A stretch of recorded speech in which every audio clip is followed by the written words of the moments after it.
우리 하나님의 말씀을 보겠습니다. 하나님의 말씀 요한일서 5장 14절에서 17절입니다. 자, 우리 같이 읽겠습니다.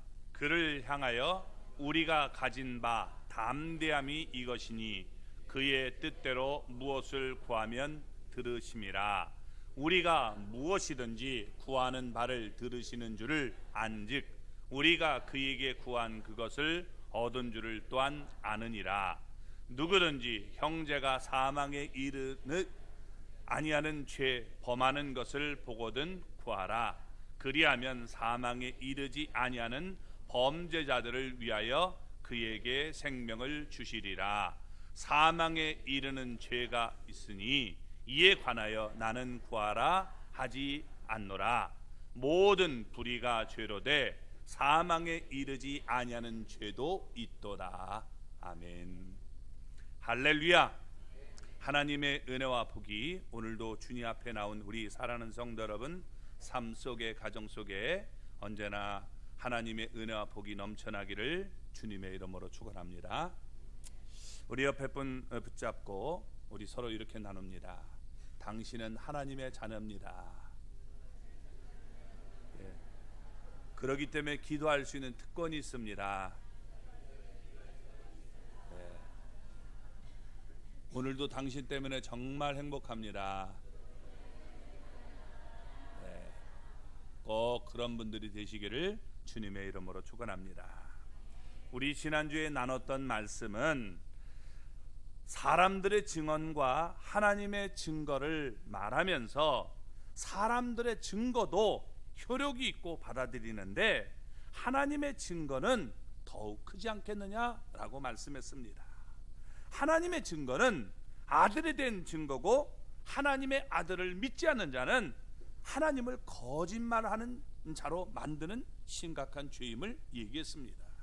그리고 하나님의 아들이 있는 자에게는 생명이 있지만 하나님의 아들이 없는 자는 생명이 없다. 이렇게 3단 논법으로 쭉 얘기를 했습니다. 그리고 내가 하나님의 아들의 이름을 믿는 너희에게 이것 성경을 쓴 이유가 뭐냐? 너희에게 영생이 있음을 알게 하려고 썼다라고 말씀했습니다. 그러니까 내가 하나님의 아들을 믿으면 나는 하나님의 아들이고 구원받은 영생의 증거가 있다는 것입니다. 이것이 성경이 말씀하고 있는 내용입니다. 여러분, 그러니까 여러분 이 믿음에 대해서 흔들리지 않기를 주님의 이름으로 축원합니다. 오늘 말씀을 보면 하나님의 아들을 내가 믿는다면 성도가 됐기 때문에 담대히 하나님 앞에 구할 수 있다는 거예요. 기도할 수 있다는 겁니다. 그래서 우리가 응답을 받을 수 있음을 얘기해 줍니다. 그리고 응답받는 이 기도에는 비결이 있는데 하나님의 뜻대로 우리가 구해야 된다라고 말하고 있는 겁니다. 그리고 이 기도에 대해서 내가 한 가지를 당부하는데 사망에 이르지 않는 죄를 범한 형제를 위해서 기도해야 된다라고 말하고 있는 겁니다. 사망에 이르는 죄를 지금 짓고 있는 형제를 위해서 기도해봐야 소용이 없음을 얘기해 주고 있는 겁니다. 자, 그렇다면 먼저 이 말씀을 우리가 한번 잘 하나씩 살펴보기를 바랍니다. 먼저 우리 하나님의 아들을 우리가 믿는다면 우리는 하나님을 향하여 담대히 기도할 수 있다라고 먼저 14절에 얘기해 주고 있습니다. 자, 우리 같이 한번 읽어볼까요? 그를 향하여 우리가 가진 바 담대함이 이것이니 그의 뜻대로 무엇을 구하면 들으심이라. 아멘. 자, 하나님의 아들을 믿는 성도들은 하나님을 향하여 담대하게 기도할 수 있다. 이렇게 용기와 확신을 주는 말씀입니다. 그래서 그를 향하여 우리가 하나님의 자녀된 우리가 지금 담대하게 기도할 수 있다라고 말하고 있는 겁니다. 기도는 하나님이 자녀들에게 준 특권입니다. 기도가 뭐라고요? 하나님의 자녀에게만 준 특권이에요. 기도는 자녀가 아버지에게 나아가서 말하고 얻을 수 있는 통로라는 거예요.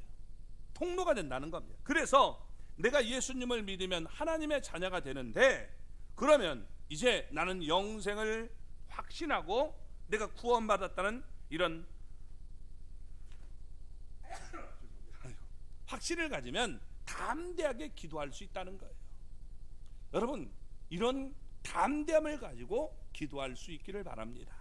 이 담대하다 하는 말이 이 무슨 말이냐면 두 말의 합성어예요. 모두라는 말과 그 다음에 말한다, 이야기한다는 말이에요. 그러니까 모든 걸 하나님 앞에 나가서 다 얘기할 수 있다는 거예요. 내가 죄를 졌을 때도 하나님 나 죄를 졌어요, 이렇게 얘기하는 거예요.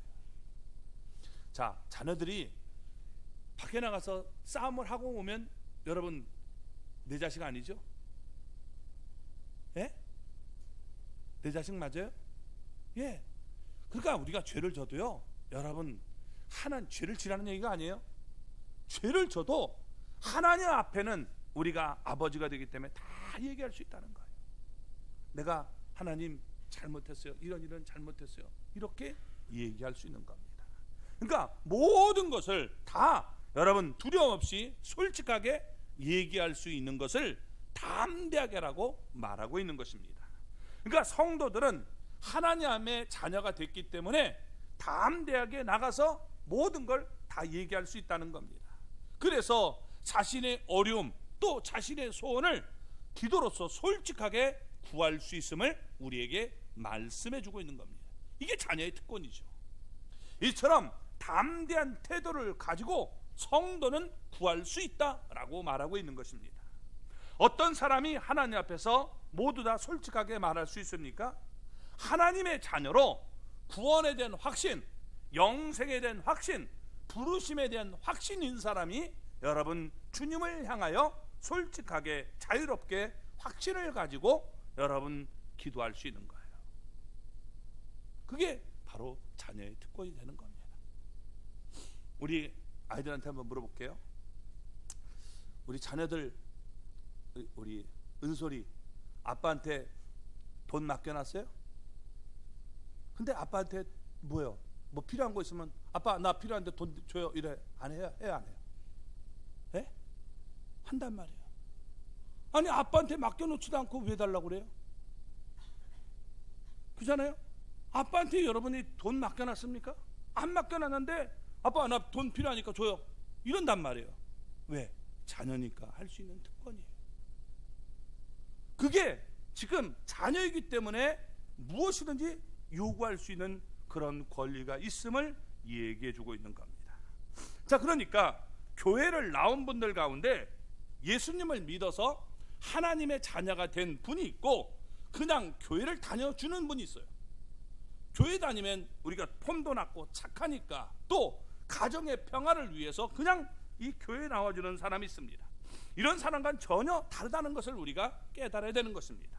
자, 예수님을 믿는 사람은 하나님의 자녀고 예수님을 믿지 않고 여러분 교회에 나온 사람은 이 마치 하나님의 자녀가 아니지만 하나님이 좋으신 분이라고 생각해서 마음 좋은 옆집 아저씨처럼 우리가 생각해서 나오는 것과 같다는 겁니다. 그러니까 마음 좋은 아저씨에게 여러분 이렇게 우리가 구할 수 있지 않습니까? 내가 돈이 떨어졌어요. 이 돈이 떨어졌는데 내가 이 돈 떨어진 걸 좀 이게 꼭 있어야 돼요. 밥을 내가 굶었단 말이에요. 그 밥 굶으면 여러분 어떻게 돼요? 내가 이게 도둑질하지 않고 옆집 아저씨한테 아줌마 또는 아저씨 나 정말 배고파서 그러는데 10,000원만 줄 수 있어요? 이렇게 하면 어떻게 하시겠어요? 네? 줘야죠. 10,000원 준단 말이에요. 그렇죠? 100,000원.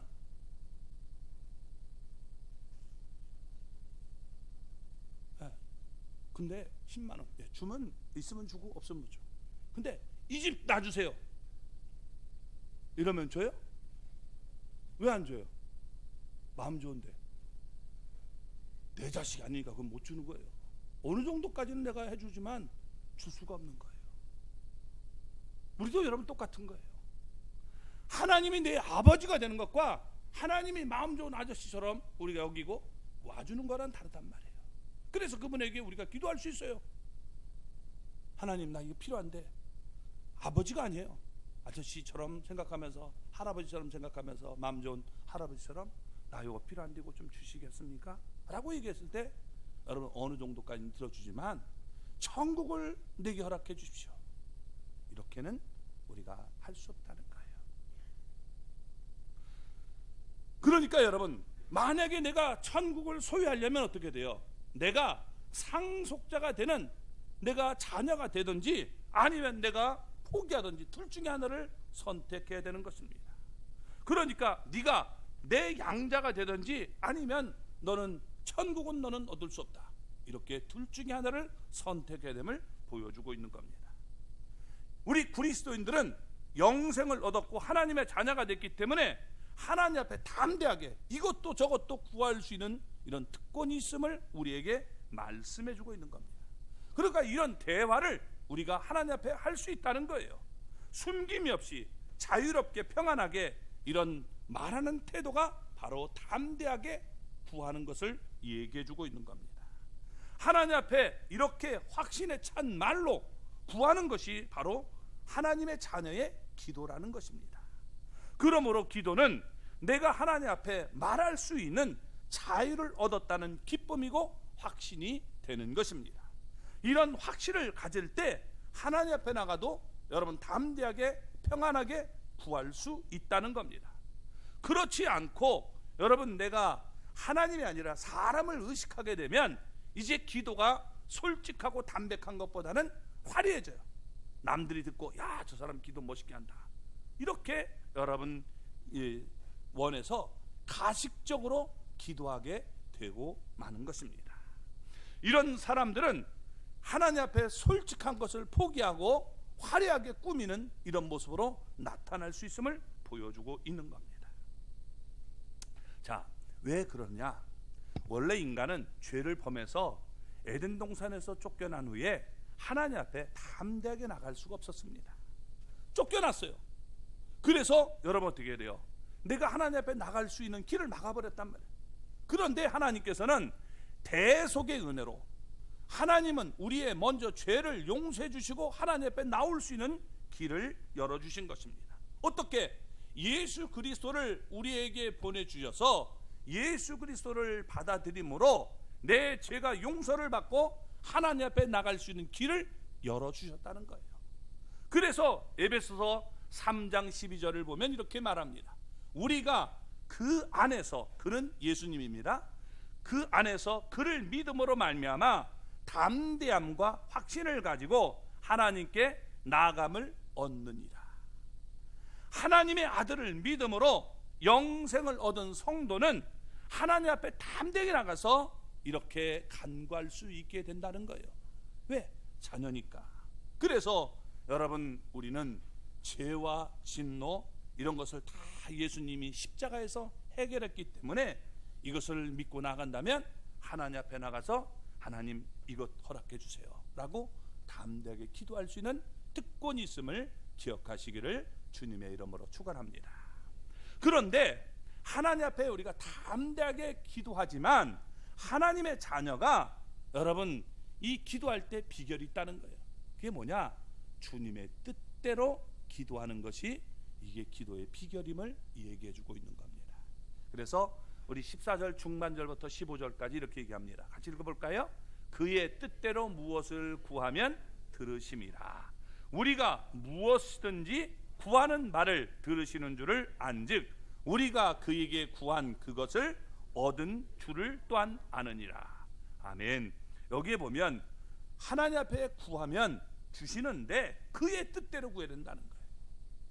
그러니까 하나님이 응답하는 기도는 여기 조건이 있습니다. 하나님 앞에 담대하게 나가 우리가 기도할 때 가져야 될 성도의 태도가 있다는 거예요. 그게 뭐냐? 무조건 우리가 다 달라고 하지 말라는 거예요. 그것이 하나님의 뜻이 아니기 때문에 하나님의 뜻을 우리가 맞는 기도를 해야 돼요. 자, 우리 부모님들 한번 생각해 보세요. 내가 이 컴퓨터, 이 컴퓨터에 가지고 게임만 하고 막 이게 하려고 하면 컴퓨터 사달라고 하면 아빠 이 그거 좋은 뭐 게임하기 좋은 거 있는데 사달라고 하면 어떻게 사줘요? 뭐 아빠가 또 게임 같이 좋아하면 모르지만 그런 분이 아니라 너 공부해야 된다고 생각하면 그건 어떻게 해요? 야, 너 공부해야 되니까 그건 안 돼. 나중에 공부 다 한 다음에 그러면 내가 사줄게. 이렇게 될지 몰라도 공부 안 하고 이 컴퓨터 게임만 하겠다는 사람에게 컴퓨터 해줍니까? 그런 분이 있을지도 몰라요. 하여튼 그러나 여러분, 하나님의 뜻에 맞게 우리가 구해야 된다는 거예요. 그것을 하나님이 들어주시고 응답해 주심을 보여주고 있는 겁니다. 그러니까 무조건 구하면 하나님이 다 들어주지 않는다는 겁니다. 하나님의 뜻대로, 하나님의 뜻에 맞는 기도를 해야 됨을 보여주고 있습니다. 이 뜻대로라는 말이 델레마라고 되어 있는데, 이게 하나님의 기대, 하나님의 여러분 통치 원리와 속성과 계시에 맞는 뜻을 얘기해 주고 있는 거예요. 하나님의 말씀에 벗어난다든지 또 하나님의 속성과 전혀 상관없는, 예를 들면 하나님은 사랑해야 하는데 딱 저놈 죽였으면 좋겠어요. 그 기도 들어주면 되겠습니까? 그러면 우리 다 죽잖아요. 그죠?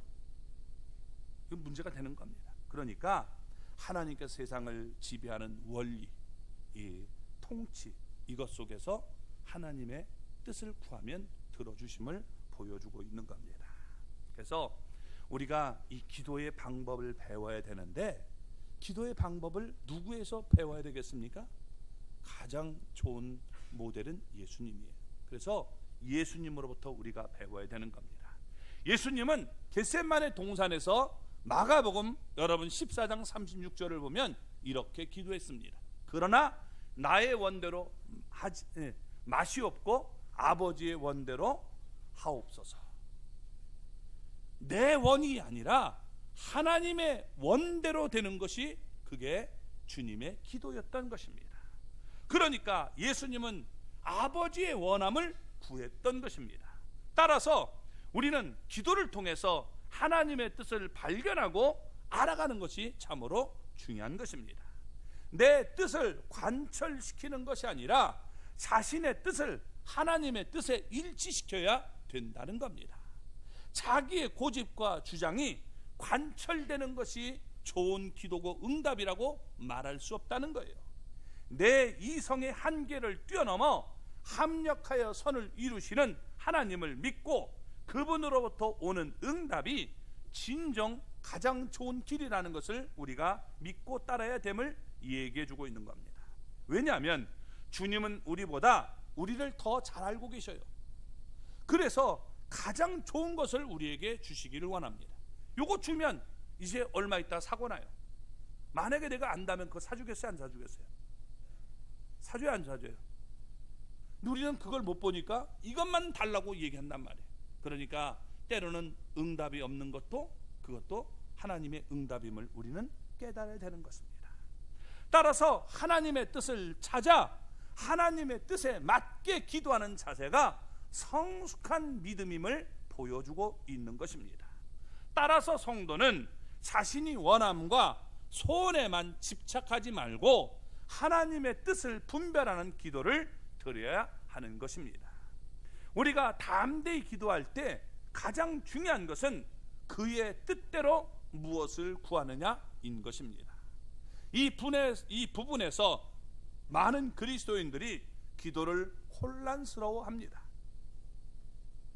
담대하다는 것과 여러분 그의 뜻대로는 서로 상충되는 것이 아닙니다. 무엇이든지 우리가 구하면 다 들어주겠다, 하나님은 그렇게 말씀하지 않았습니다. 그의 뜻대로 구해야 된다는 거예요. 그래서 여러분 우리가 기도하면서 이 정말 내 뜻대로 다 이루어지기를 원하는 이런 기도가 얼마나 많은지 몰라요. 그래서 기도할 때 전혀 성경이 말하는 그런 기도를 하지 않고 하나님의 뜻이 아니라 여러분 전혀 다른 신앙을 가진 사람처럼 기도하는 경우가 참으로 많이 있다는 겁니다. 우리가 기도할 때 옛날엔 이렇게 생각했어요.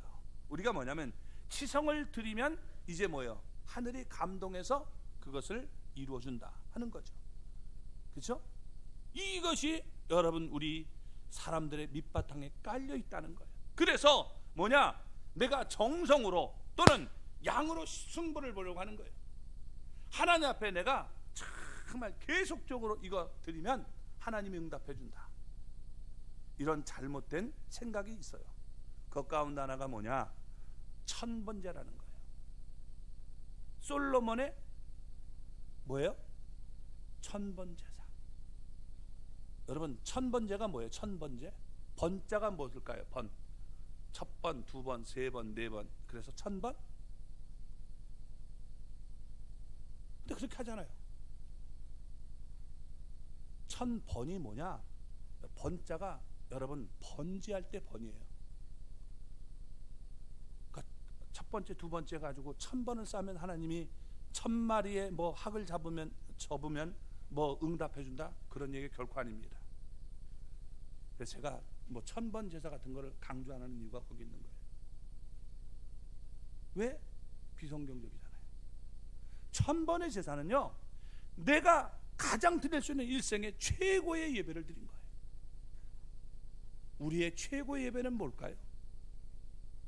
1000마리의 번제를 드릴 거? 아니에요. 그것보다 중요한 것이 예수 그리스도가 없는 예배는 하나님이 받지 않은 예배예요. 아멘.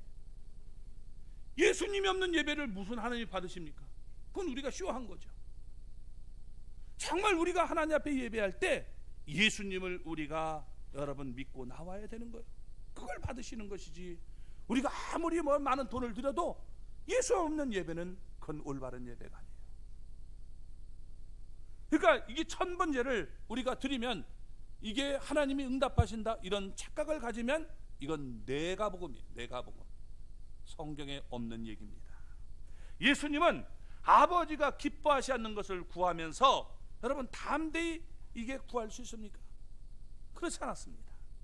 그러니까 여러분 이 기도를 하면 하나님 아버지가 싫어하실 것 같은데도 악착같이 때를 쓰면서 이게 끝까지 응답을 받아야겠다, 이것은 올바른 기도가 아니라는 것입니다. 기도가 하늘의 보좌를 흔들어 움직입니다. 그렇지만 하나님의 뜻을 바꿔서 내 마음대로 하는 그런 능력이라면 하나님을 그것은 믿는 것이 아닙니다. 그러니까 성도가 기도할 때 하나님의 뜻대로 구할 때 마음속에 담담이 생기는 것이고 그것을 하나님이 기뻐하시는 기도가 되는 거예요. 그리스도인들의 기도는 하나님의 뜻을 구하는 시간입니다. 그래서 하나님의 뜻을 배우고 발견하고 그 뜻에 순종해져 가는 과정이 바로 기도가 되는 거예요. 내 소원, 내 생각이 아니라 하나님의 소원, 하나님의 생각을 여러분 내가 받아들이는 과정이 바로 기도인 것입니다. 그래서 시간이 우리가 지나면 성숙하게 돼서 이제 기도가 바뀌기 마련입니다. 어렸을 때는요, 여러분 하나님이 그걸 들어주셔요. 어렸을 때는 우리 성도사님 아기 낳는데 지금 100일도 안 됐어요. 근데 100일도 안 됐지만 이게 뭐예요? 하고 울면 엄마나 아빠가 이제 일어나서 어떻게 돼요? 다 알아서 해줘요. 그렇죠? 네. 몰라 이러면 이게 이제 문제가 되는 거예요. 문제가 되는 거죠. 그 어렸을 때는 다 그냥 해줘요. 그렇지만 이제 애가 성숙해져 가면 어떻게 돼요? 울어도 안 되는 건 안 되는 거예요. 그거 하면 문제가 되기 때문에 가문의 영광을 여러분 가리는 일이라면 그거 주면 안 되잖아요. 엄마, 나 권총 하나 주세요. 이 권총 가지고 내가 밖에 나가서 정말 몇 사람 이거 잡게요. 이러면 여러분 그 사주면 안 되잖아요. 아무리 그건 울어도 그건 사줄 수가 없는 거예요. 마음대로 해라, 그건 안 돼요. 그러니까 시간이 흐르면서 여러분 하나님의 뜻을 우리는 살피게 되어 있는 것입니다. 기도는 내 의지를 하나님의 의지에 복종시키는 것이고 자신의 소원을 하나님께 맡기는 것입니다. 만일 내 소원이 다 이루어지면 세상은 난장판이 돼요. 제가 옛날에 브루스 올마이티라고 하는 그 영화를 보지는 못했고 뭐냐면 예고편만 봤어요. 예고편. 거기에 보면 그런 내용들이 이렇게 나오더라고요. 그래서 아까 인터넷 제가 들어가가지고 이렇게 벌렸더니 건질만한 게 별로 없어요. 내가 이제 싫어하는 사람이 있단 말이에요. 근데 그런 장면이 나와요. 싫어하는 사람이 나오는데 그 이제 앵커예요. 막 얘기를 하는데 저 사람 자리를 내가 차지하고 싶은데 저 사람이 되니까 막 갑자기 막 방구도 뿡뿡 끼게 만들고 막 그 헛소리 해가지고 이 사람을 갖다가 완전히 망신을 주는 그런 모습이 나와요. 여러분, 내 뜻대로 그렇게 되면 세상이 얼마나 힘들어지겠습니까? 내가 저 사람 미워하는데 저거 그냥 사고로 죽게 만든다든지, 반대로 여러분 저 사람이 또 나를 하면 아주 개판되는 것 아닙니까? 그러니까 내 뜻이 이게 다 이루어지면 얼마나 문제가 되는가를 보여주고 있는 것이 브루스 올마이티라고 하는 그런 이 영화에서 나타나게 된 겁니다. 자, 하나님의 뜻이 아닌데 인간의 응답이 여러분 이게 응답되면 정말 부작용이 많아요. 근데 여러분 생각해 보세요. 이 지구가 지금 우리가 너무 춥잖아요. 지금 우리 한국이 추우니까 하나님 좀 이게 좀 확 돌았으면 좋겠습니다. 막 그래가지고 여러분 이게 지금 이 더위가 갑자기 막 내려온다든지, 그러면 저 동계올림픽 어떻게 되겠어요? 적도로 갑자기 확 되면 이 물을 뿌려도 그냥 인공눈 뿌려도 확 녹아버리면 이게 문제가 되지 않습니까? 비가 막 계속 내리는데 그러면 곤란한 겁니다. 만약에 지구가 돌고 있는데 이 지구가 좀 멈췄으면 좋겠다. 그래서 확 멈춰버리면 어떻게 돼요? 해일이 엄청나게 날 거예요. 그렇죠? 막 돌고 있는데 탁 서버리면 이게 돌고 있는 것이, 그러니까 문제가 심각해지는 겁니다. 전부 네 대통령 되고 싶어서 다 대통령 된다든지, 판검사가 다 된다든지, 의사가 다 되면 여러분 정말 다른 직업은 소용없는 기가 막힌 세상이 되고 말 것입니다. 성경의 기도는 그런 게 아니라는 거예요. 기도하면 기도할수록 내가 하나님의 뜻에 순종하고 알아가는 것, 그것이 바로 진정한 기도임을 우리에게 보여주고 있는 것입니다. 악한 것을 주지 않는 하나님에 대한 믿음의 성숙함이 여러분 우리가 담대함으로 나타나게 되어져 가는 것입니다. 그래서 하나님의 자녀들은 항상 우리에게 가장 좋은 것을 주시는 아버지를 확인해 가는 과정이 바로 기도가 되는 것입니다.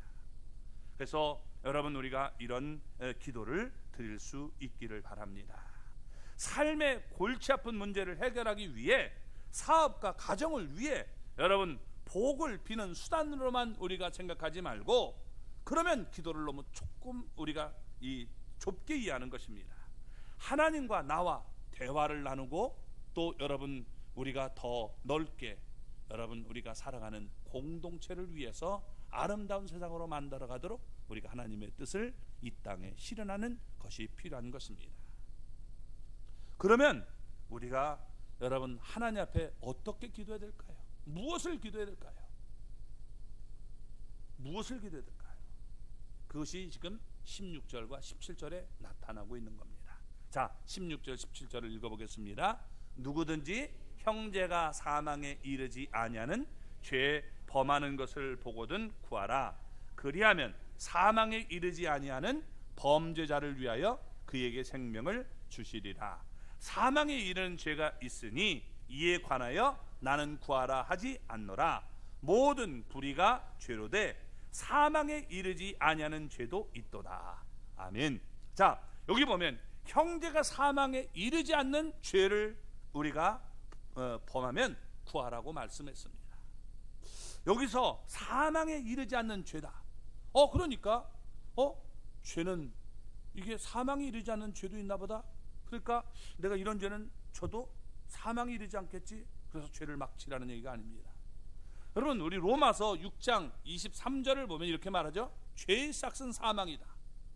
분명히 죄의 삭은 사망이라고 했는데 사망에 이르지 않는 죄가 있다?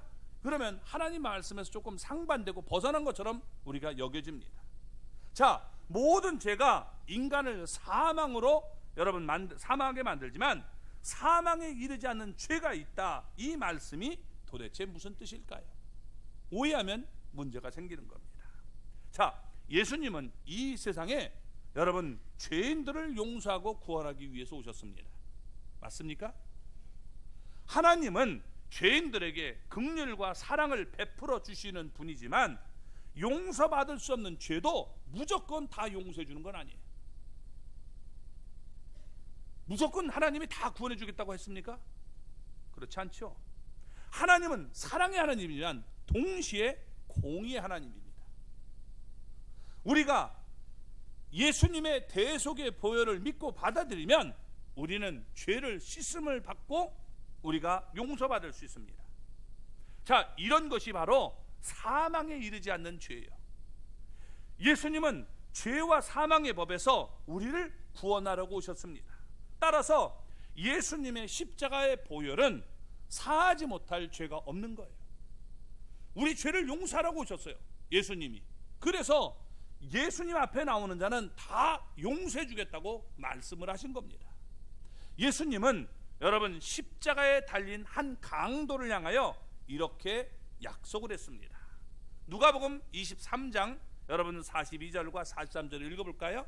이르되 예수여 당신의 나라에 임하실 때에 나를 기억하소서 하니 예수께서 이르시되 내가 진실로 내게 이르노니 나와 함께 낙원에 있으리라 하시니라.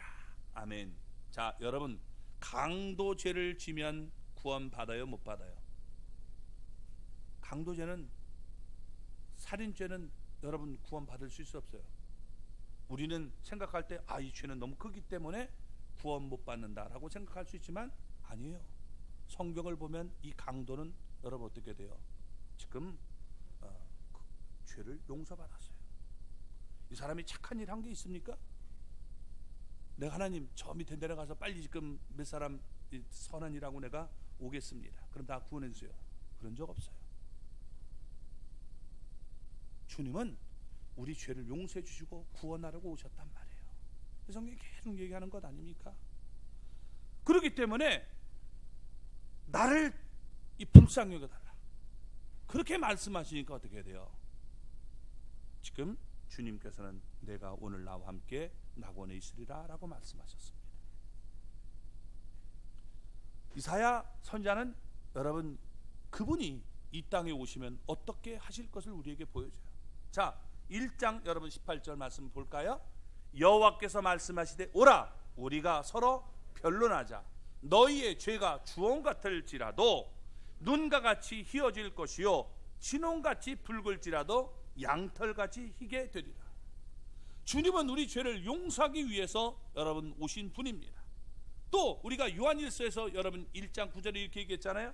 만일 우리가 우리 죄를 자백하면 그는 미쁘시고 의로우사 우리 죄를 사하시며 모든 불의에서 깨끗하게 하실 것이요. 그러니까 여러분 우리가 정말 내 죄를 자백하고 하나님 앞에 나오면 주님은 용서해 주겠다는 거예요. 왜? 주님은 용서하기 위해 이 땅에 오신 분이에요. 용서하기 위해서 이 땅에 오신 분이에요. 그분을 믿고 나오면 주님이 용서해 주겠다는 거예요. 하나님의 구원 방법은 예수 그리스도를 통해서 우리를 구원해 주는 방법입니다. 아멘. 그 예수 안에 있는 게 얼마나 중요한가를 우리에게 보여주고 있는 거예요. 다른 구원의 방법이 없어요. 하나님은 그 구원의 방법을 통해서 우리를 구원해 주겠다는 거예요. 우리가 지난주의 말씀처럼 그 사실을 믿지 않으면 하나님을 거짓말하는 자로 만들고 그것은 정말 큰 죄임을 우리에게 말씀해 줬습니다. 우리가 생각할 땐 그게 뭐가 큰 죄냐 이렇게 생각하지만 아니에요. 하나님께서 자기 아들을 십자가에 못 박아서 우리를 내가 너를 살려주겠다고 하는데도 그 사실을 받아들이지 않은 것이 얼마나 큰 죄가 됩니까? 그러면 사망에 이르는 죄가 뭘까요? 성경이 얘기하는 사망에 이르는 죄. 자, 여러분 마태복음 우리 12장 31절과 32절 말씀을 보겠습니다. 같이 읽겠습니다. 그러므로 내가 너희에게 이르노니 사람에 대한 모든 죄와 모독은 사하심을 얻되 성령을 모독하는 것은 사하심을 얻지 못하겠고 또 누구든지 말로 인자를 거역하면 사하심을 얻되 누구든지 말로 성령을 거역하면 이 세상과 오는 세상에서도 사하심을 얻지 못하리라. 아멘. 자, 여기서 사하심을 얻지 못하는 이 죄를 분명히 여기 두 가지로 얘기하고 있습니다. 첫째, 성령을 모독하는 것이다 라고 말하죠. 그렇죠? 성령을 모독하시 사하심을 얻지 못한다. 제 얘기가 아니라 성경이 얘기하고 있는 겁니다. 예수님이. 또 여러분 어떻게 해야 돼요? 인자를 우리가 여기 성령을 거역하면 바로 이 세상과 오는 세상에서도 사심을 얻지 못한다라고 말씀했습니다. 성령을 거역하면, 그러니까 모독, 성령 모독과 성령 거역, 이것을 여러분 하는 죄는 사심을 받을 수가 없다는 거예요. 자, 그러면 여러분 성령의 모독과 또 성령을 거역하는 죄는 뭘까요? 성령님께서 이 땅에 오셔서 가장 중요하게 여러분 생각하는 사역이 뭘까요? 성령님의 사역이 뭐예요? 제일 중요한 게 뭐예요? 방언하는 거? 예? 아니에요.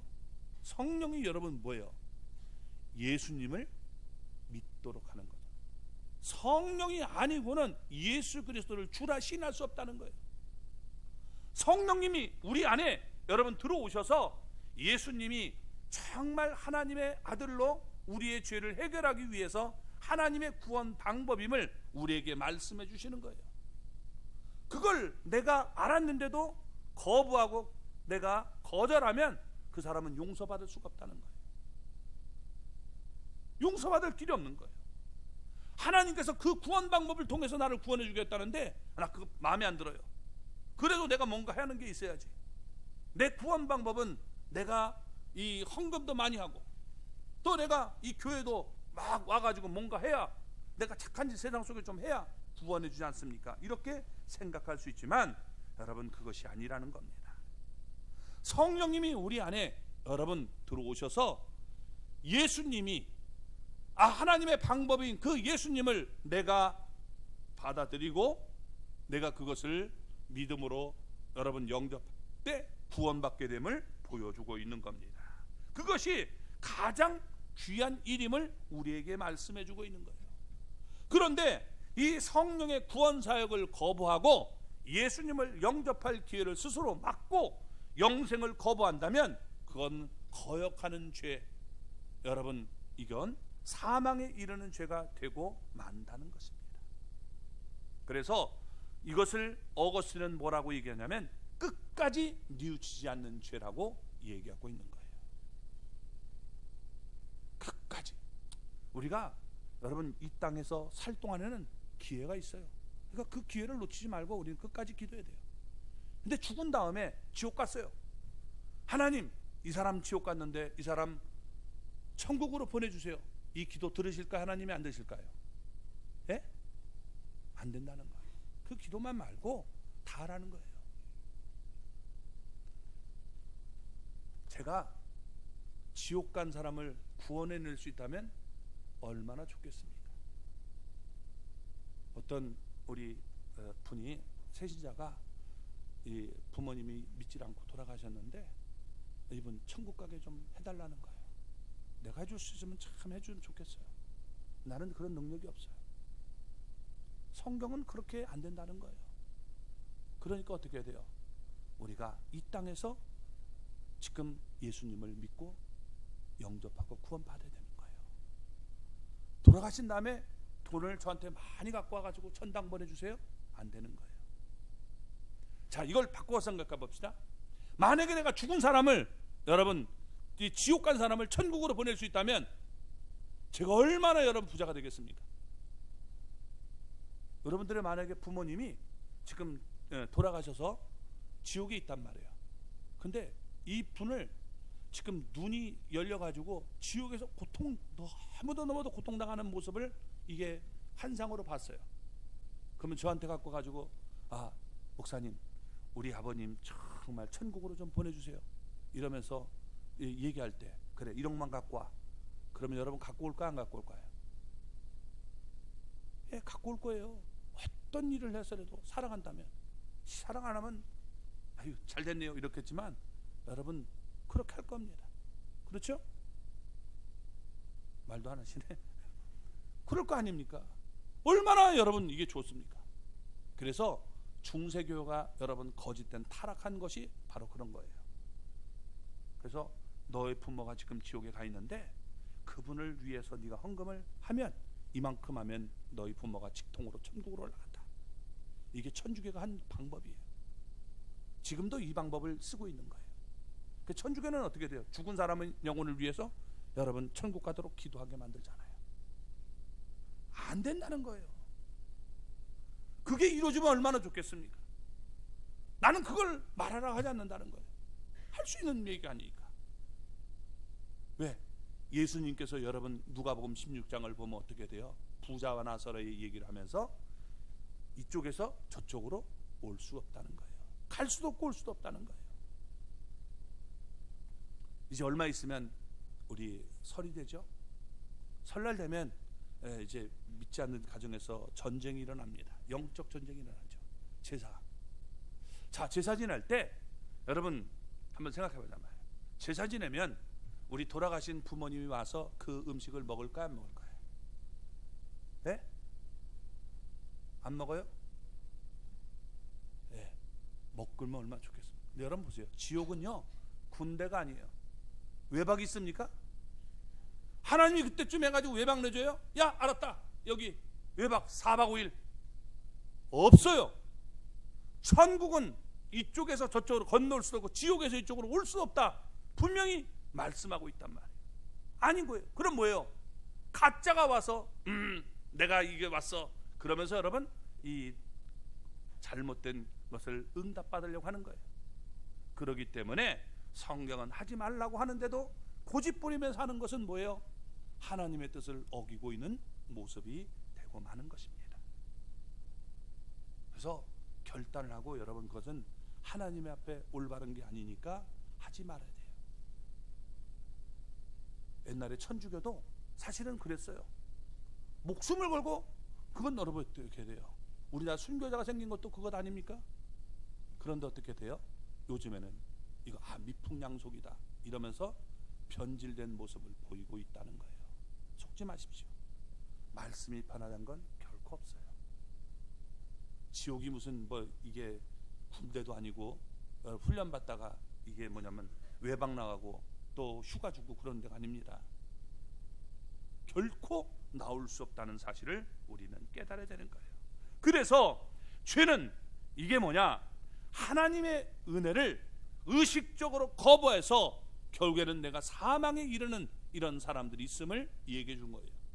그런 사람을 위해서 기도해봐야 소용이 없다는 거예요.